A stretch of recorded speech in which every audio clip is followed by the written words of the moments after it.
My reason for being here is not informational. My reason for being here is transformational. I want you to genuinely understand that the Bible's believable.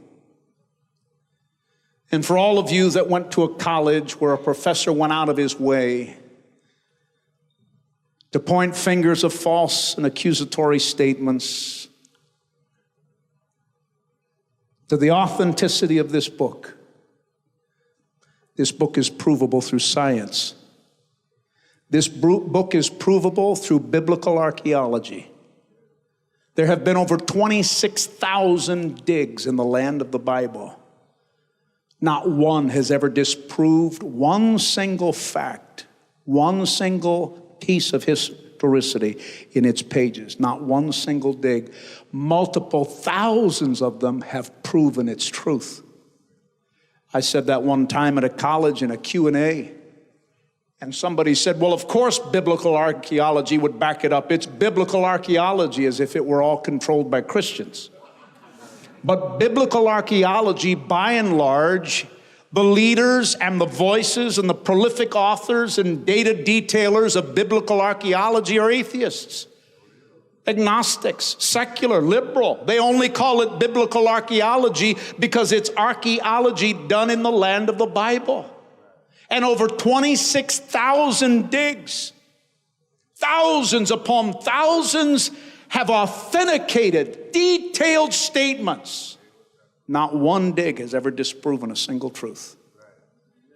The Bible's not only provable through biblical archaeology and science, it's provable through manuscript evidence.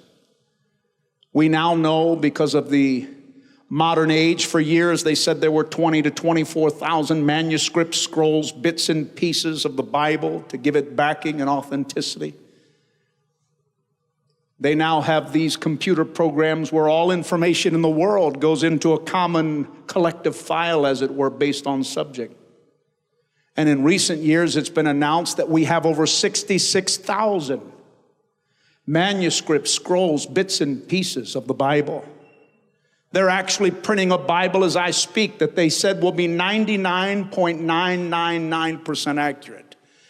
Many people bristle when you say that and say 100% of the Bible is accurate. There are things that would vary when it comes to commas and small words and things of that nature. They're not in any way saying, well, part of the Bible's true. But the most accurate Bible that has ever been produced is being printed as I speak. It's not only provable through manuscript evidence. By the way, I don't know how many of you went to college and studied literature. Homer's Iliad has the greatest body of evidence in manuscripts at less than 1,800. But nobody questions Homer or Iliad or Aristotle or Socrates and so on. That's taught as if there should never be a question mark. 66,000 manuscripts, scrolls, bits and pieces. No book is as high as this book. Provable not only through manuscript evidence, provable through the resurrection of Jesus Christ. The resurrection of Jesus Christ is a provable fact. Amen. But most importantly, provable through prophetic content. No religious book in the entirety of the world's civilization where records have been kept contain detailed prophecies. Only the Holy Bible does. Almost 1/3 of the content of the Bible is prophetic. Over 2,500 prophecies in the Bible. Over 2,000 of them fulfilled with complete and total accuracy. Not a single error. If you're betting your eternal soul against the Bible, don't ever fly to Vegas. The Bible's not just believable through childlike, brainless faith. The Bible stands every intellectual test of higher criticism. And you can build life and future and eternity upon the content of its pages.